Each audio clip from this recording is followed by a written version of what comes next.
ना होचे घनेश्वर पाल गत अगस्ट 1 तारीख 2024 मसीहा मान्यवर सुप्रीमकोर्ट जेन रायट आई से रायट आमर एस टी एस सी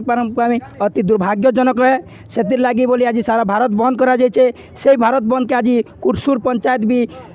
पालन करुचे आरो 6 घंटारू सकाळ 6टारू संध्या 6टा पर्यंत ए राजरास्ता रोक करी दुकान बजार सब बंद करी एठू आम धारणा देछुं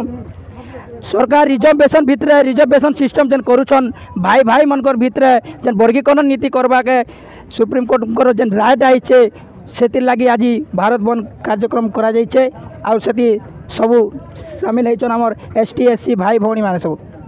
मोटामोटी भावे बंद शांतिपूर्ण रहितबा जना पड़िछि। भारत बंद पालन अति सुंदर भाव पालन शांतिपूर्ण सहित पालन करा जाउछि आउ सबु दुकान बजार बंद होइछि आ समस्त सहयोग करूछन।